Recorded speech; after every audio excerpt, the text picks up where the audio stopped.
Well, I want to welcome everyone to today's session, Career Transitions, Tips for Navigating a New Career Path. And this is specifically, this presentation, this talk today is specifically geared towards those who are part of the immigrant community. So I've specifically built the content that you're going to be seeing today that we'll be talking about, that I want you to ask questions about, specifically for those who are recent or soon to be or have been an immigrant to the US. Before we get started, I want to tell you a little bit about me and where I'm coming from and how I've used that information to inform this presentation, this talk today.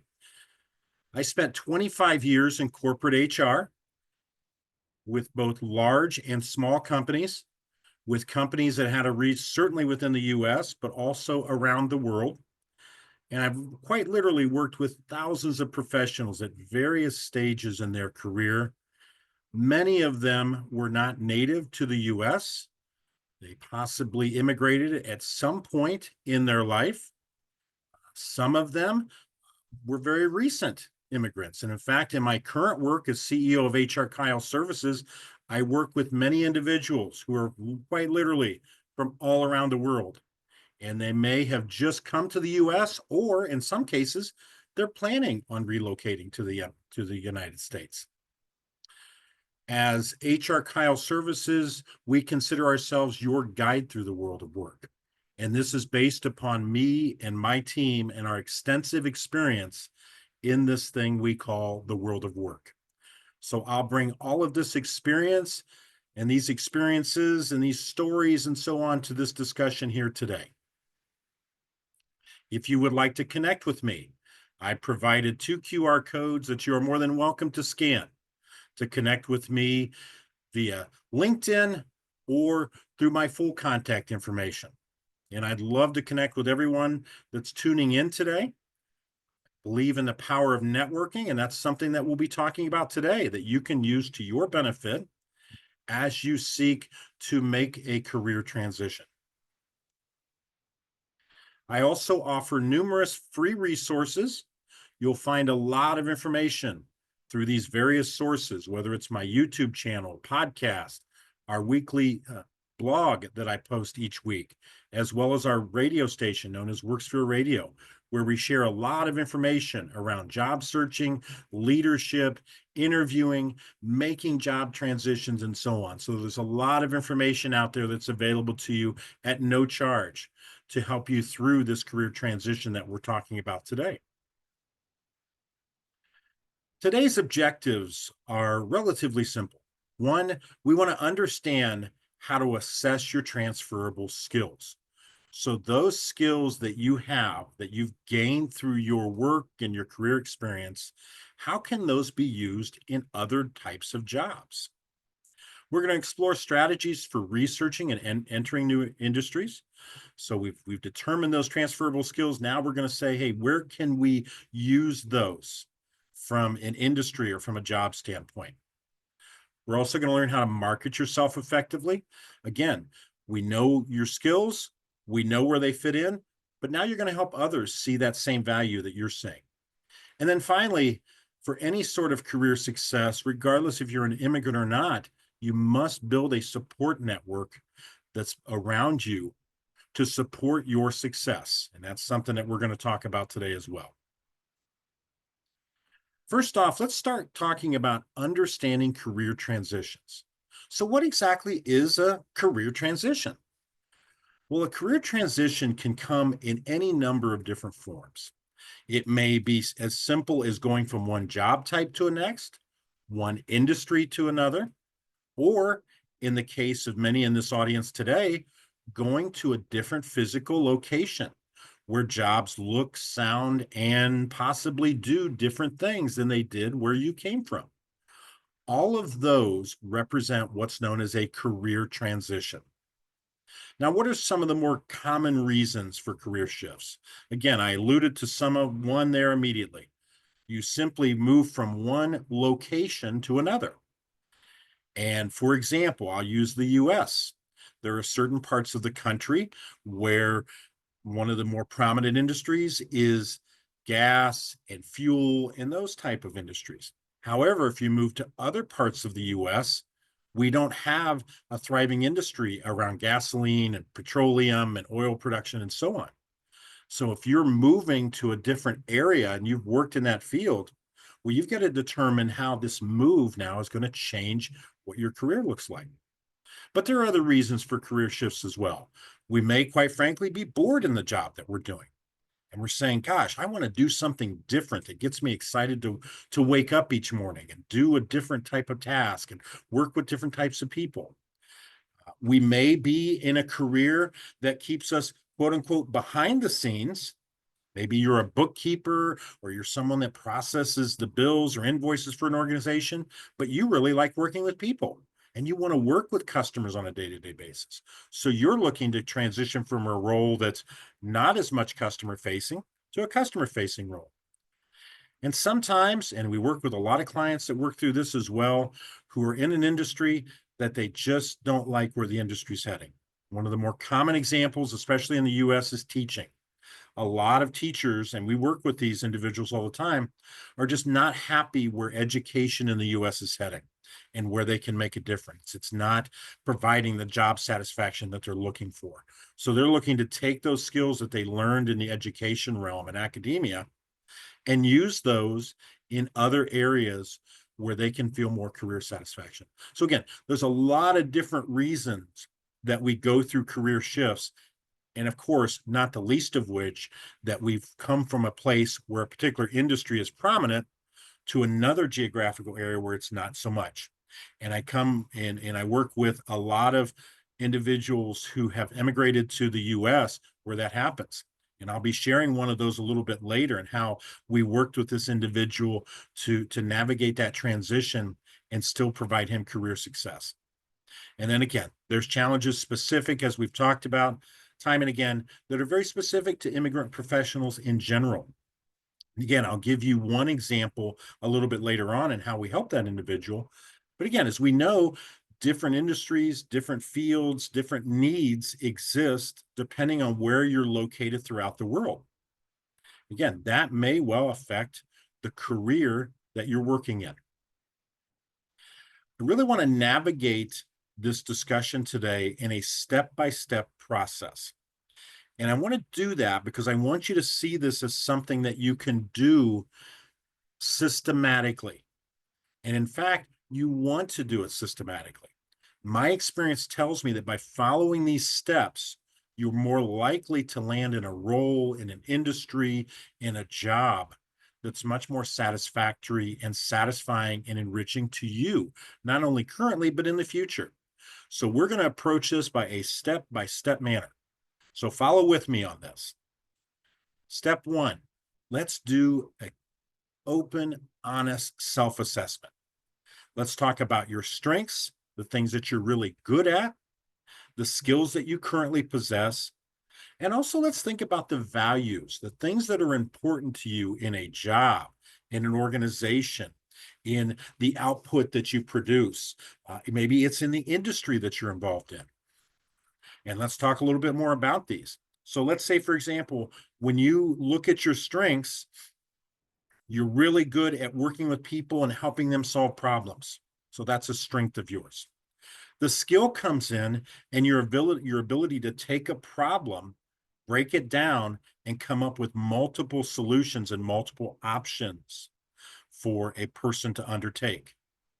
And maybe your values tell you that you want to work for an organization, possibly that is a nonprofit, that is very much community driven, community supported. So there's how we've taken one small example of an individual, talked about their strengths, their skills, and their values as part of this self assessment. If this is something that you feel challenged with, thank goodness we live in the information age because there's a lot of tools available to you online, many of them at low cost or even no cost, that can help you work through this strength, skills, and values evaluation and assessment. A couple that I've listed here, the Strengths Finder. So that tool quite literally helps you through a course of questions that it asks you to determine what your true strengths are as a professional. Another really good tool that I'm a huge fan of is the Holland Code Career Quiz. Same type of concept. It asks you questions about the things that you enjoy, that you're good at, that you gain satisfaction of. And through that, it quite literally provides you a code in the form of letters. And by using those letter combinations, and again, the Holland Code Career Quiz gives you your particular combination. By using that or by obtaining that code, you're able to go through a list of careers and jobs that would be satisfying to you based upon the code that was generated in your particular situation. And then there's a lot of different skills audits online that you can use.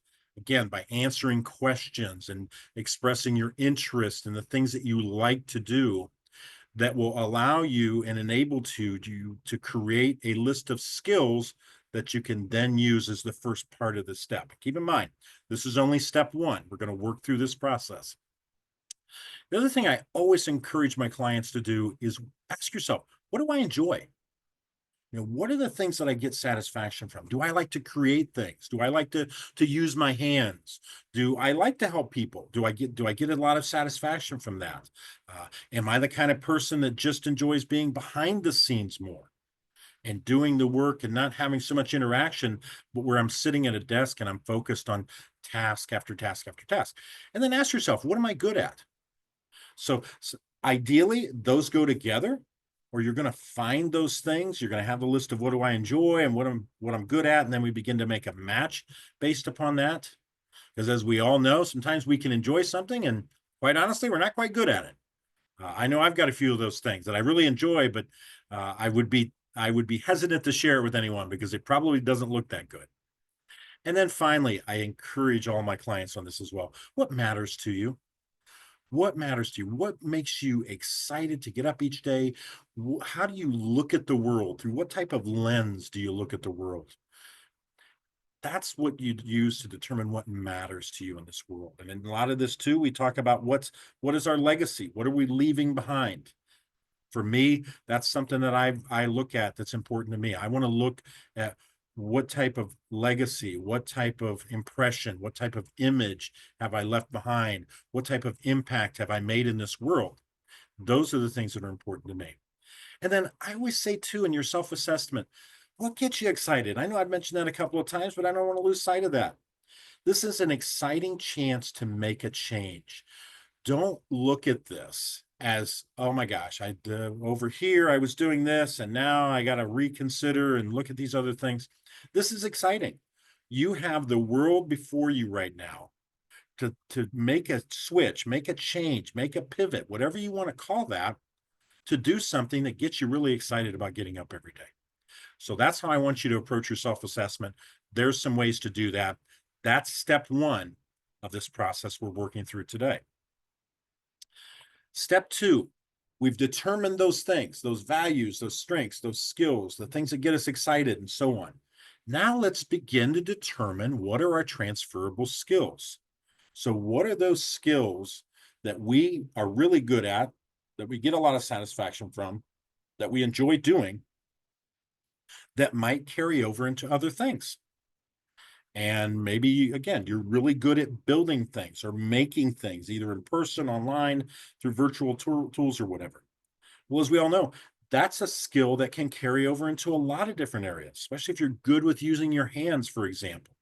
That could carry over into a lot of things. So that becomes your transferable skill, because that's not something that's exclusive to one type of job or one type of part of the world, and for example.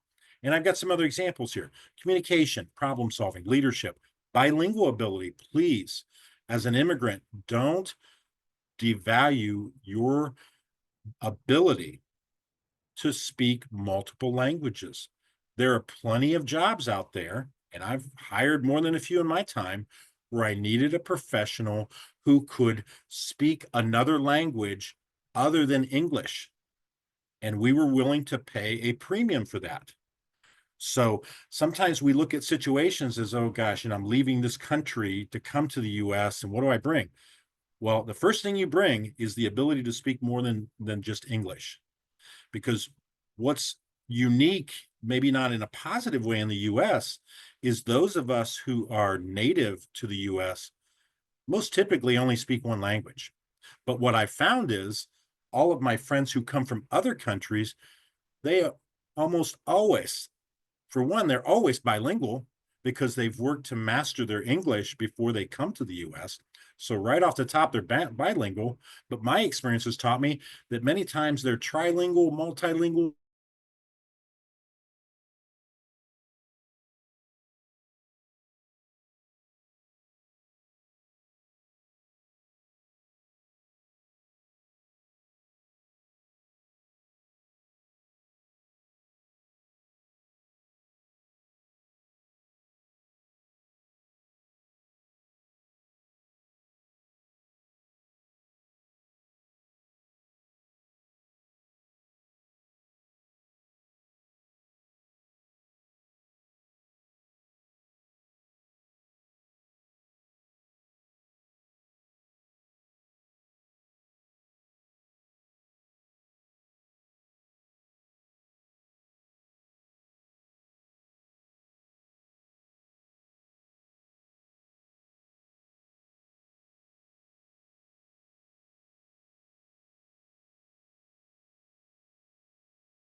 Okay, can everyone hear me? I apologize for the little break there. I had a little bit of technical difficulties on my side with the internet, but let's pick up where we left off. We've talked about the skills and so on that you bring, and I've given you some examples there: communication, problem solving, leadership. Again, I hit heavy on that bilingual because you do bring that. You automatically bring that. And there are a lot of roles, and I encourage you to look for those as you do your research for new jobs in the US. Now, I mentioned a moment ago that I was going to share a particular case study with you. An individual that we worked with earlier this year was an immigrant who had a medical background in his home country. Unfortunately, because our standards are different, because they're different governing bodies here in the US, he was not automatically eligible to become a medical doctor here in the US. He could have pursued that. It would have required some additional education and then sitting for the testing and, of course, passing the test here in the US. But instead, he chose to take his medical background and use that experience to work at a nonprofit here in the US where they could use his particular medical background because he had expertise in immunology to serve their population. And he obtained a role doing that and has found a lot of satisfaction in his role in the US. And that's just a one small example. But again, we looked at what he was good at, what his background was, what he felt a great deal of satisfaction from, what he wanted to do in this world, what got him up every morning and got him excited about going into work and making a difference. And we were able to take that, look at different jobs that would allow him to use those skills and those abilities and those passion, not to mention he was trilingual actually, and he was able to bring that to another organization doing a little bit different type of role. And he's quite satisfied in that role now. So those are the kind of situations that we undertake. And I probably can't say this enough, but in this particular example, rather than looking at what was taken away or the challenges that this individual faced, we really kept the conversation positive, exciting, and really getting him feeling good about the difference he could make in his new role. And again, he's enjoying quite a bit of satisfaction now. So that's just one example, but there are absolutely many, many more. Step number 3, research new paths. Okay, so we've talked about the transferable skills and all those other things that go into this decision making. Well, let's talk about doing your research now. And again, we live in a wonderful age. We're in this information age where information, quite literally, is at your fingertips. So let's use that convenience to find you a new path. So you can use LinkedIn. You can use industry groups, either online or in person. You can engage with other professionals, possibly that are in the same or similar careers or career paths that you're interested in, to understand more, to get more information, to determine if there is a match, to determine if it's something that you want to do.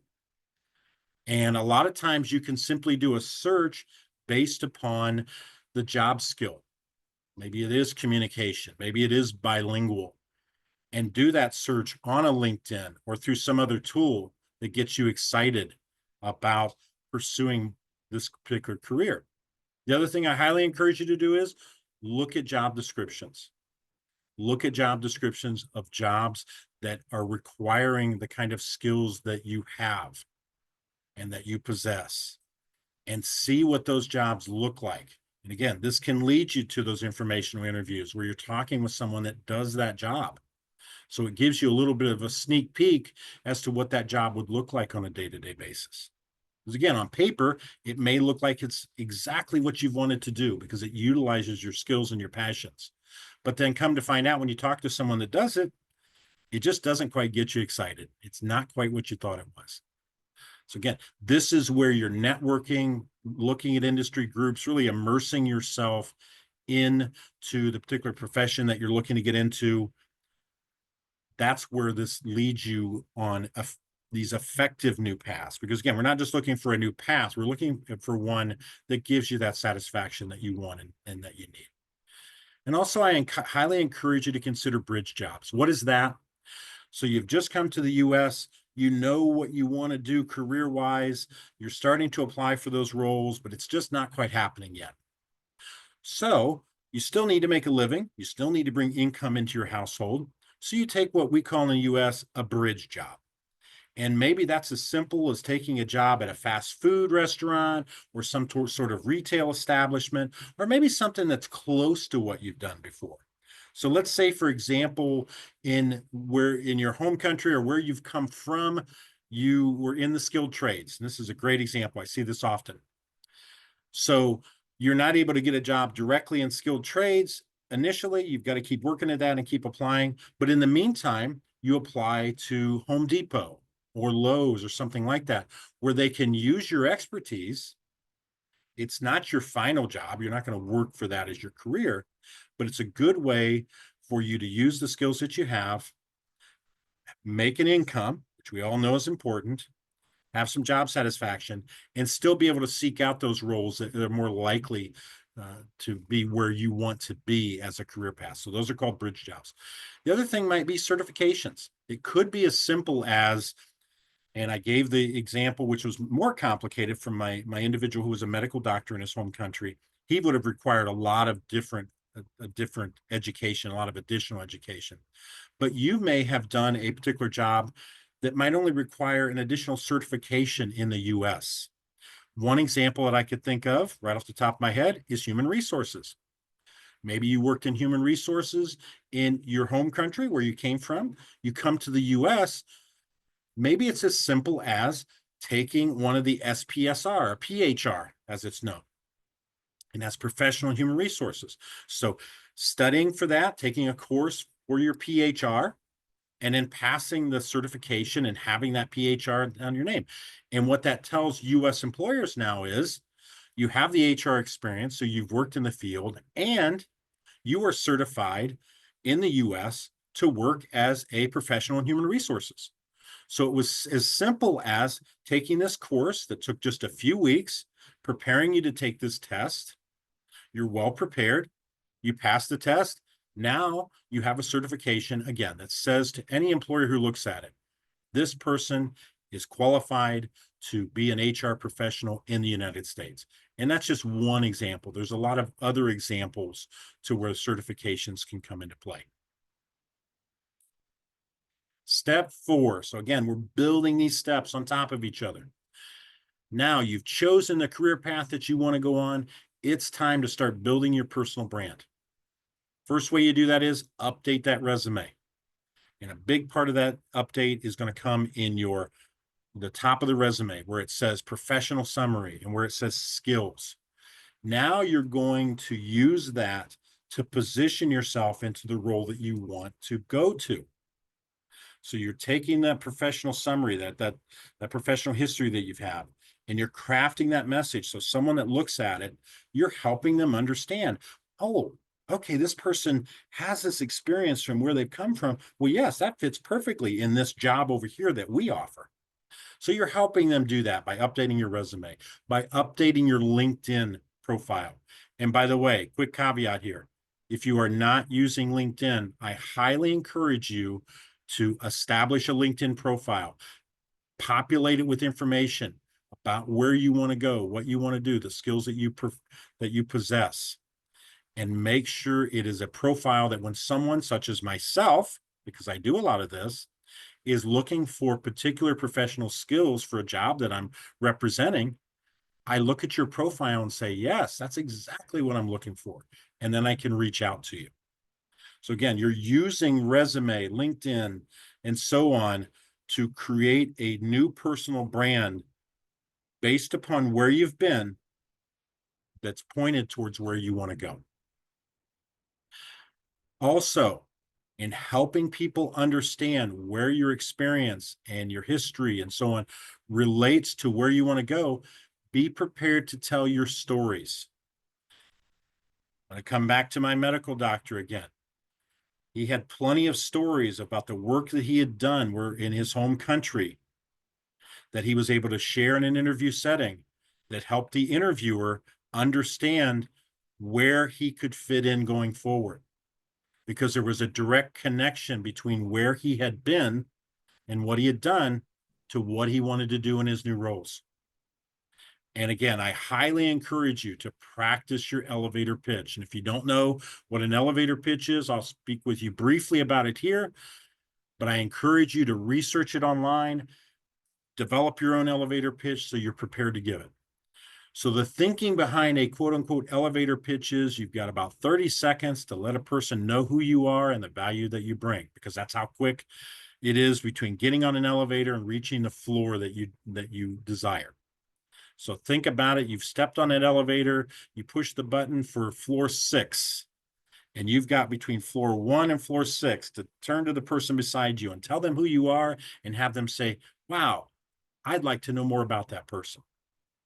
So you're building an elevator pitch about your employment history, who you are, what you're about, what you can bring to a new opportunity, and it's condensed down into about 30 seconds, because pretty soon that elevator door is going to open on floor 6 and you're going to have to walk out and leave that person behind.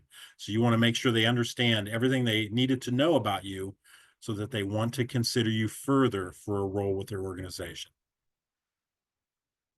Step number 5, and again, we're building these steps. So imagine here's your goal here, and each step that we take is getting you closer to the goal. It's at the top of this mountain. Networking and mentorship. I've talked about this a couple of times. Again, there's a reason why I keep mentioning some of these themes. Networking and mentorship is critical to your success. And quite honestly, this is regardless if you are an immigrant or you're native to the US. You must network and you must seek out mentors in order to fully and truly reach your career goals. But as an immigrant, networking is especially critical for you to get a good base underneath you, again, to be able to pursue those goals. Number 1, tap into immigrant professional groups. Okay, Resilient Immigrant, they're a wonderful example of that. They are here for you. They do much more than just provide these discussions and host these discussions for you. They provide a innumerable number of resources to immigrants to help you be successful in your professional endeavors. They really want you to be. What I love about Resilient Immigrant as well is there's plenty of people in the organization who have quote unquote been there and done that. What does that mean? They're an immigrant themselves. They've come to the US, they've gone through the processes, the things that we're talking about here, and they've reached a level of success with that. That type of experience that they can share with you, again, having been there and done that, is invaluable to you as you seek to follow the path that they've laid forth. Also, connect with your alumni networks, whatever those are. Whatever you've been a part of an organization in some way, shape, or form. Remember, maybe it's a college, a university, possibly even your high school, some other groups that you've been a part of, even in your home country.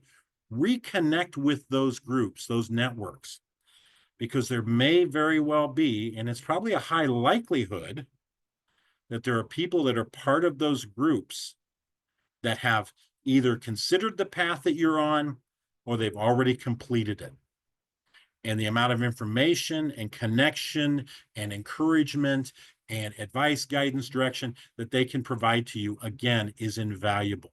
Anyone who has been through the process that you're undertaking has so much information to share with you. And then again, don't overlook local associations. So let's say, for example, and I'll pick on human resources again, because I've used that a few times. There are plenty of human resource or groups, associations, and what have you, that are local to particular communities.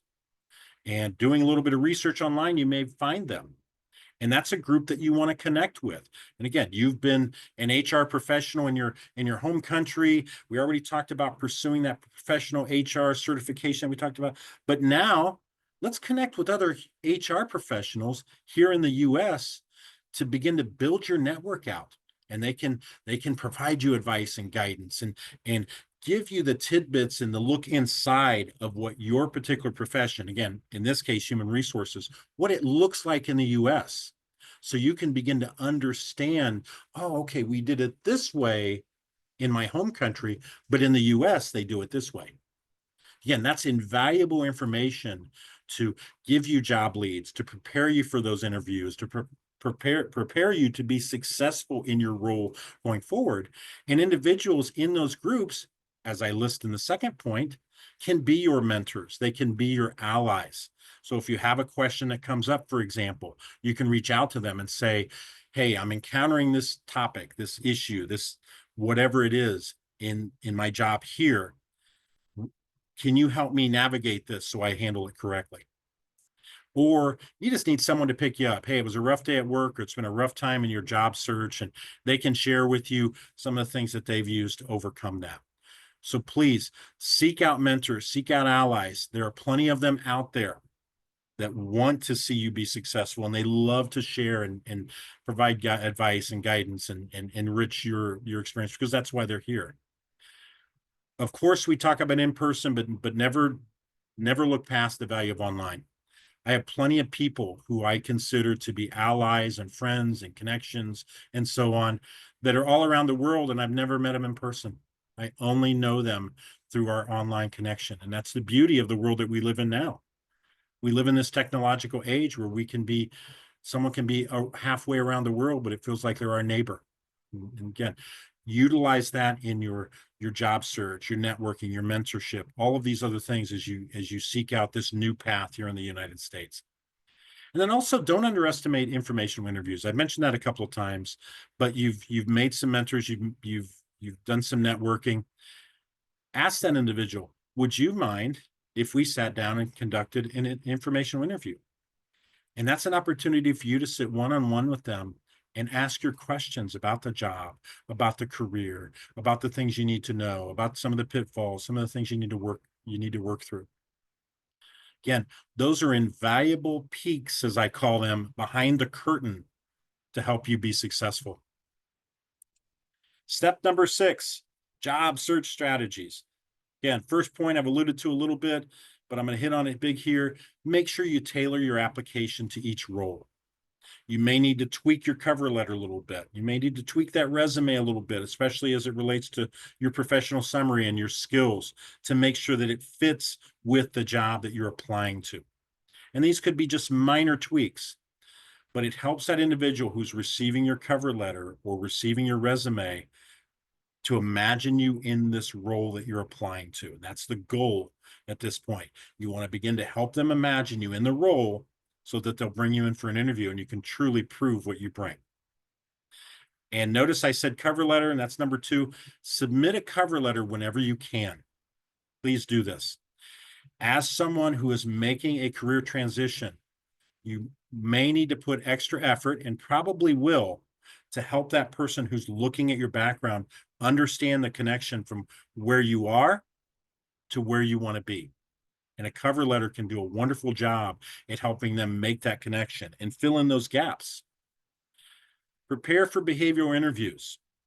If you don't know what those are a question that sounds something like, please tell me about a time when, or was there ever a case where you encountered this? So they're looking for specific examples. And that's when you pull out your stories and you tell them. We like behavioral interviews because they're based upon the principle that the best indicator of future performance is past performance in the same or a similar situation. So again, in this career transition, you can see very easily how you can help someone understand that your experience in whatever it was in your home country, how it really does relate to the job that you're applying for here. So those stories help you make that connection. And more importantly, it helps you help them to make that connection. And I always encourage follow-up and tracking your applications. I've had plenty of candidates that reached out to me after a few days of applying or interviewing, and that immediately moved them up the list because it demonstrated to me that they truly had a strong interest in our company and the role that we talked about. And also, please keep track of every job that you apply to. Encourage you to keep a spreadsheet that has when you applied, the name of the company, possibly even a link to the job posting. And I encourage you to take a screen print of every job you applied to and any other information related to that application. That way, when that company follows up with you later, you've got everything you need to reference up to and including that screen print of that job description to help you remember what it was that drew you to the job in the first place. Because when you get called into an interview, you definitely want to keep coming back to that job description and the value that you bring in relation to that. Staying resilient. It's not a coincidence that the organization that I'm speaking on behalf today is called Resilient Immigrant. I'm probably not telling anyone listening here anything you don't know.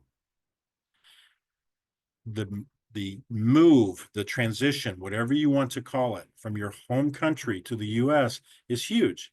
It's quite frankly not something that I can imagine. But I've talked to plenty of people who have been on the path, that followed the path that you're now on. And each one of them referred to the fact that their success, they directly attributed to their ability to stay resilient.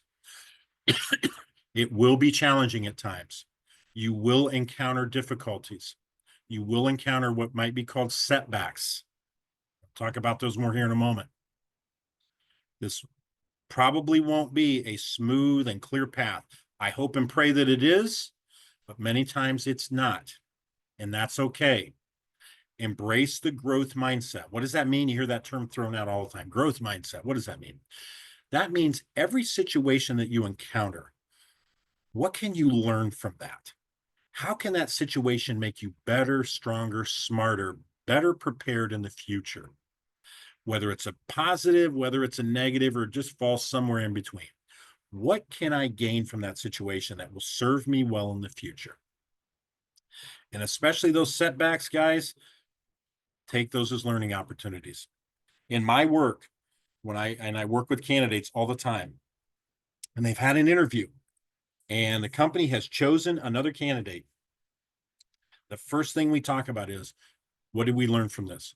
What can we take from that experience that we can use going forward? And I even ask the candidate, why do you think they chose the other candidate over you? So we talk about it, and we don't talk about it to dwell on the negative. We talk about it in order to make ourselves better going forward, to make ourselves successful going forward. Because we look at those situations and we say, I could have done this better. I could have done that better. And with that information, we know the next time that this situation comes up, the next time an interview comes up, now we have a better informed path to being successful. So it's reframing those. We're learning. We're all learning as we go, every one of us. I'm learning today as I do this presentation. And don't forget to celebrate your progress. I talked with a candidate just last week, and he was a little down because he had a job interview for a position he really, really was excited about. And they ended up choosing another candidate. Came down to him and another candidate. But I reminded him of just how many interviews that he was getting, how many opportunities he was getting now, and that he had, despite this decline in a job that he was interested in, he already had 3 interviews coming up over the next couple of weeks. So we celebrated the progress that's happening. Because when we first started working together, he wasn't getting interviews. And now he's getting interviews. And now he's becoming one of the finalists for the roles. And it is no doubt in my mind, by reframing the setbacks, by embracing a growth mindset, he will very soon have a position that's a great fit for him, that he's excited about, and we're getting there. It's going to happen. So celebrate that progress, because the outcome that you desire is coming, as long as you have that positive mindset. Because the other thing that comes out in interviews, if you have a positive mindset or a negative mindset, and let's be honest with each other here. I, as a hiring person, I only want to hire people that have a positive mindset. If someone's bringing a negative mindset in, I don't care to hire them. And I think you'd feel the same way. So bring that positive mindset, learn from what's happening, celebrate your progress. And then, guys, don't let the setbacks keep you from being excited about the possibilities. You are in the United States. There's a lot of opportunities here. There's a lot of growth opportunities. It's a new place. There's a reason why you came to the US. Stay excited about that. Your day will come. If you follow what we're talking about here today, you follow this step by step, I guarantee you, your day will come. I can't tell you when, because that's not under my control, but I can tell you what's under your control. All of these things that we're talking about, this attitude and so on, and this excitement. Get excited about the possibilities and stay there. There's going to be an employer that you're going to meet with that's going to want to hire you quite simply because you're excited. And I've done that. I've hired people because they were so excited about the company and the role, because I wanted that energy in my building. We could teach them everything else. We can train. But what you can't teach someone is to be positive and be excited and be optimistic. That's something that's inside of you. Resources. Again, Resilient Immigrant, awesome resource. If you don't know about this organization and everything they offer and everything they do, please invest the time. Please invest the time to do your research and look through their website. Uh, it's extraordinary to me what they are able to offer and the caliber of individuals who work for this organization and contribute to it and so on. I'm humbled to be a part of their efforts. It is that amazing. But there are also local career centers in your area. They have different names and different titles and different people run them, but look locally and see what career centers are out there. Do your research online. There are in many communities, especially middle-sized communities and larger, they're going to have immigrant support groups. Again, do your research to see who's out there and who can help you. There are plenty of organizations that are specifically focused on supporting immigrants to be successful in this country. Also, look at your online tools. Again, plenty of tools here that might cost you money, but there are plenty that are free. Even on LinkedIn, they have a whole segment called LinkedIn Learning, but there are plenty of free seminars and free workshops that are even offered through there. And there's some other sources that I gave you as well. Do your research, check into those, see what you can gain from an informational standpoint. And then don't overlook community events and job fairs. Attend those. Maybe it's not always the jobs that you're interested in, but it's an opportunity to make connection and contact to someone who is in a position to hire you in possibly another role. It's a position, it's a person who works for an organization that hires, or they know someone else that hires. So attend those community events, connect with people, talk to people to make the connection, follow up with them afterwards. There's a lot to be said for the networking that opportunities are out there. Well, I want to wrap this up with some final thoughts and absolutely provide time for question and answer. First off, stay resilient. We talked about that and what that can mean to you. Get excited about the possibilities. The early steps, look at the big picture. What's out there that catches your interest that you can add some value to? Take stock of who you are and what's important to you. Do your research. There's a lot of information out there. Be sure to reposition yourself online and in your documents and so on. So when people, quote unquote, look at you, whether it's on a LinkedIn or someplace else, or looking at your resume or cover letter, they can see who you are in relation to the role that you're applying to, and they can see that there's a connection and there's a fit. Always do your networking. There's a lot of networking opportunities, again, online and in person. Be sure your approach is tailored to the type of job that you're looking for. You will not be successful if you just simply try to throw things at the wall and see what sticks. That doesn't work. And it especially does not work for immigrants. It just doesn't. You need to have a tailored approach that fits who you are and what you're looking for. Seek out the resources, guys. There's plenty of resources out there available to you. We talk about Resilient Immigrant, but there's so many other resources, whether it's online or locally, to help you be successful, and they want you to be. And then I'm going to share this last one. I put it in bold for a reason. We're living in a time in the US where there's a lot of what I call noise around immigration. Do your very best to block that out. Please. There are plenty of people that are very immigrant friendly, that are pro-immigrant, that want you to be successful. Obviously, I'm one of them, but there are many, many, many, many, many others. I know there's a lot of noise around immigration right now in the US, but worrying about it, fretting over it, having a negative attitude, that doesn't do you any favors in getting ahead. It won't. I have plenty of friends, plenty of connections, plenty of associates who have been an immigrant, are currently working through the process. And this is one of the things that we talk about, because they'll come to me and they ask questions. They want to know how they should think about it, how they should feel about it. I advise you, disregard the noise. You're going to hear a lot of noise in the news. You're going to hear a lot of noise in political circles and so on. You need to focus on your situation, who you are, and what you want to accomplish and why you're here. And keep an excited, positive attitude around that. And don't let others around you influence how you feel and your approach to what you're looking to accomplish in your life, because there'll be plenty of people that will bring you down. And when I talk to my clients, I always tell them, surround yourself with people who are positive, who are your supports, that make you feel optimistic and driven and motivated, and all of those really good things that lead to success. That's who you surround yourself with, and that helps you block out that noise. As far as resources, again, I want to remind you of the resources that are here. Looks like some of my contact information is blocked out for whatever reason. I don't know why that's happening. But my name is Kyle Patrick Smith. I'm CEO of HR Kyle Services. We work with individuals just like you every day to help them find jobs, navigate this whole thing called the world of work. We work with, quite literally, clients and candidates and so on from around the world. And we love that. That's something we get excited about here, because every situation is unique and it's a challenge, and we love undertaking those. And we especially appreciate those who are recent immigrants, because we understand your challenge and we're excited about working with you and getting behind that. But we offer a lot of free resources. There they are. Please check us out. There's the YouTube. You can do a search on HR Kyle Podcast, the Work Path Weekly, and of course, Worksville Radio. We want to help you however we can. Again, those are free resources, no charge for that. If you'd like to connect, please look for me on LinkedIn, and you'll do a search under the HR Kyle, and that's how you'll find me. Other than that,